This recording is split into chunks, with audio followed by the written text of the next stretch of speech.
Welcome back to another day and another vlog. आज मैं आपको लेके जा रहा हूँ टोरंटो की एक और टूरिस्ट अट्रैक्शन पे, जिसका नाम है रिप्ले एक्वेरियम ऑफ कनाडा।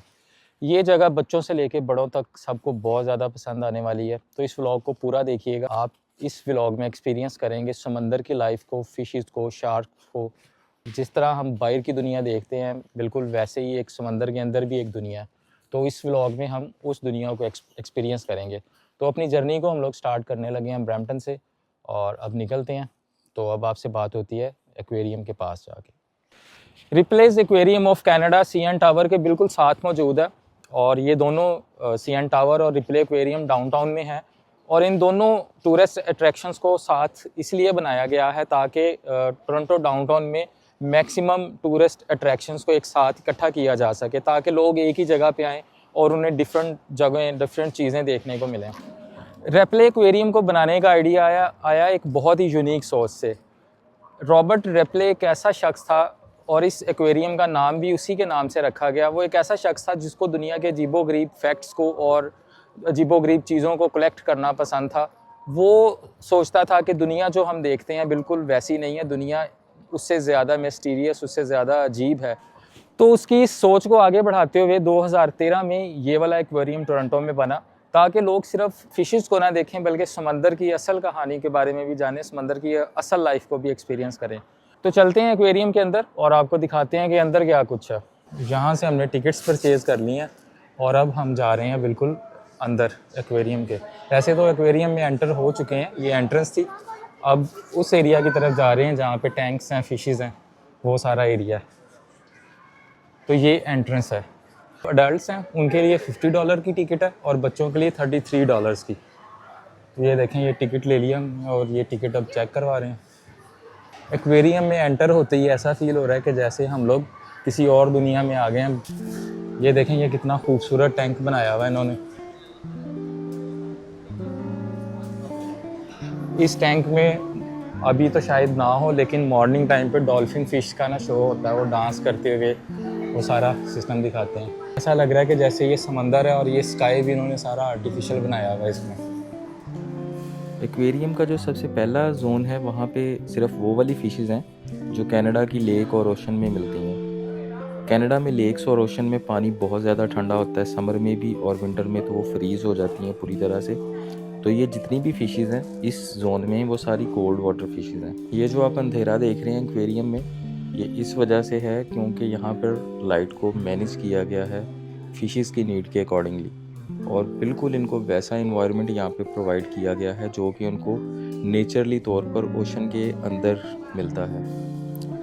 ये फ़िश पहली नज़र में देख के ऐसे लगता है कि जैसे कोई एलियन हो, लेकिन ये है सी रेमन, और ये भी कोल्ड वाटर फिश है। इसकी बॉडी के ऊपर ये जो आप आर्मर टाइप जो प्लेट्स देख रहे हैं, ये इसको दुश्मन मछलियों से प्रोटेक्ट करती हैं, और ये देखने में बहुत ही ज़्यादा अजीबोगरीब फ़िश है।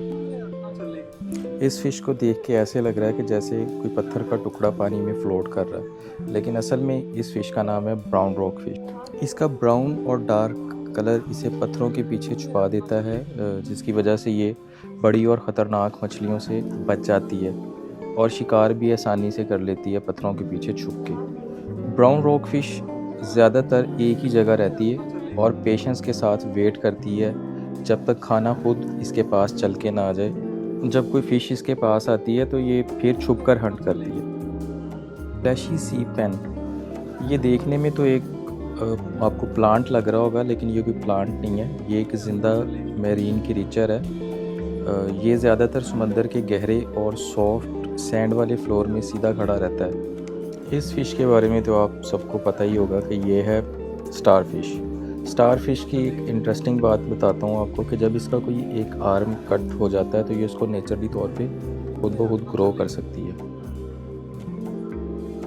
अब मैं आपको दिखा रहा हूँ ट्यूब एनिमल। ये भी कोई प्लांट नहीं है, ये ज़िंदा मैरीन क्रीचर है, और ये जो आप इसके बाल देख रहे हैं ये इसकी मदद से शिकार करता है। जब कोई फ़िश या इसका कोई भी खाना इसके पास आता है तो ये इसकी मदद से इसको हंट कर लेता है। ये है जैपनीज़ स्पाइडर क्रैब। इसकी 8 टांगें जो हैं वो यूज़ करता है ये चलने के लिए, और 2 जो फ्रंट वाले हाथ हैं वो यूज़ करता है ये खाना खाने के लिए। एक्वेरियम काफ़ी बड़ा है, इसको प्रॉपरली विज़िट करने के लिए आपको 1 दिन चाहिए पूरा। और अब मैं इस वक्त मौजूद हूँ रेनबो रीफ। इस एरिया में, इस जोन में जितनी भी फ़िशेज़ हैं वो सारी कलरफुल फ़िशेज़ हैं। मैं आपको दिखाता हूँ। और इस जगह पे आके ऐसे लग रहा है कि जैसे सामने कोई पेंटिंग है और वो मूव कर रही है। इतनी खूबसूरत और इतनी कलरफुल फ़िशेज़ हैं यहाँ पे। ये देखें, ये देखें कितनी डिफरेंट कलर्स की फ़िशेज़ हैं और कितनी खूबसूरत लग रही हैं। ये जो आप मेरी बैक साइड पे देख रहे हैं, इस जोन का नाम है डेंजरस लगून। ये एक टनल है 98 मीटर्स लंबी और नॉर्थ अमेरिका में सबसे बड़ी अंडर वाटर ये टनल है। इस टनल में 2.9 मिलियन गैलन वाटर है और इसमें हमें शार्क्स भी देखने को मिलेंगी। ओ भाई साहब, ये आपको कैमरे में शायद उतनी बड़ी ना लग रही हो, लेकिन ये हकीकत में बहुत बड़ी शार्क है और मैंने अपनी लाइफ में फ़र्स्ट टाइम इतनी बड़ी शार्क्स देखी हैं। मूवीज़ में जो हमें शार्क का रूप दिखाया जाता है वो एक मॉन्स्टर वाला रूप दिखाया जाता है, लेकिन हकीकत में असल स्टोरी कुछ और है। शार्क्स जो हैं वो समंदर के इकोसिस्टम को मैनेज रखती हैं, बीमार फिशेस को खाकर समंदर को क्लीन रखने में इम्पोर्टेंट रोल प्ले करती हैं। शार्क ऑलमोस्ट कोई 400 मिलियन साल से समंदर में है, यानी ये डायनासोर से भी पहले की क्रिएचर है। और शार्क अपनी एक लाइफ साइकिल में 20,000 दफ़ा अपने टीथ्स को ग्रो कर सकती है और इनके सूंघने की सलाहियत इतनी ज़्यादा तेज़ होती है कि ये कई किलोमीटर दूर से ब्लड के एक ड्रॉप तक को सूंघ कर स्मेल करके फील कर लेती हैं। आपको एक इंटरेस्टिंग बात बताता हूँ कि शार्क्स के पास सिक्स्थ सेंस भी होती है। इलेक्ट्रो रिसेप्शन के ज़रिए ये पानी में छुपे हुए ख़तरे को फील कर सकती है। इस वाली फ़िश को देखें, ये कितनी ज़्यादा उदास लग रही है और ये वाली कितनी ज़्यादा परेशान। जैसे जैसे एक्वेरियम में आगे बढ़ रहे हैं, मज़ीद अजीबोगरीब फ़िशेस देखने को मिल रही हैं। इस एक्वेरियम में हमें 10,000 से ज़्यादा डिफरेंट टाइप की फ़िशेस देखने को मिलती हैं।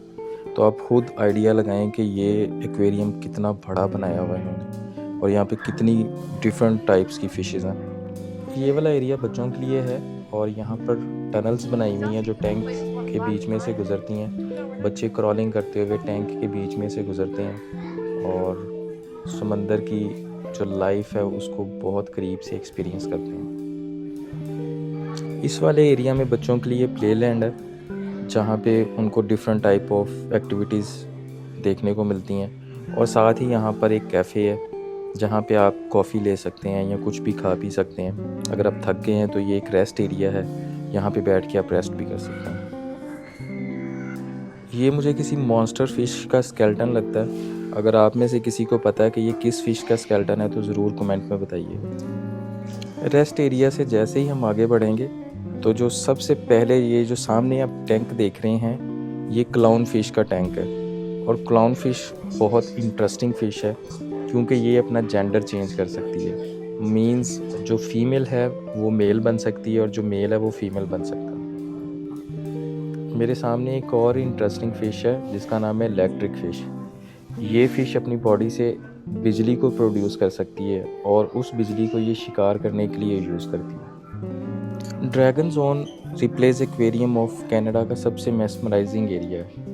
यहाँ आपको एलिगेंट और कलरफुल सी ड्रैगन देखने को मिलते हैं जो पानी में ग्रेसफुली फ्लोट करते हैं। इनके यूनिक पैटर्न्स और वाइब्रेंट कलर्स देख के मुझे ऐसा ही लग रहा है कि जैसे ये क्रिएचर्स किसी मैजिकल अंडर वाटर वर्ल्ड से आए हों। ड्रैगन जोन सिर्फ एक डिस्प्ले नहीं है बल्कि एक एक्सपीरियंस है जो आपको समंदर की ब्यूटी और नेचर की क्रिएटिविटी का एहसास दिलाता है। मुझे हर एंगल से इनका व्यू स्टनिंग लग रहा है और ये एरिया आई थिंक हर आने वाले विजिटर्स के लिए एक अनफॉरगेटेबल मोमेंट क्रिएट करता है। जो ये वाला जोन है एक्वेरियम का, यहाँ पे डिफरेंट टाइप्स की जेली फिशेज़ हमें देखने को मिलती हैं। जेली फिशेज़ के बारे में कुछ इंटरेस्टिंग फैक्ट्स हैं। जेली फिश में जैसे ना बोन्स होती हैं, ना हार्ट होता है, ना ब्रेन होता है। जिस तरह दूसरे समुद्री जानवर रहते हैं, ये भी सेम उसी तरह से अपनी लाइफ स्पेंड करती हैं, शिकार करती हैं, खाती हैं, ख़तरों से महफूज रखती हैं ख़ुद को। जेली फिश जो है ये 90% वाटर की होती है बनी हुई और जेली फिश को जब हम पानी से बाहर निकालते हैं तो ये बिल्कुल मेल्ट हो जाती है। उसकी रीज़न यही है कि ये पानी से बनी हुई है और पानी में ही ज़िंदा रहती है। और जेलीफ़िश का इंटरेस्टिंग फैक्ट ये भी है कि जेलीफ़िश की जो एज है वो 400 मिलियन साल पुरानी है। और कुछ जेलीफ़िशेस इमॉर्टल भी होती हैं, वो डेड नहीं होती। और जेलीफ़िश अपनी लाइफ को दोबारा से रीस्टार्ट कर सकती है, मतलब ये अपनी एज को रिवर्स कर सकती है, दोबारा से अपनी एज बचपन से स्टार्ट कर सकती है।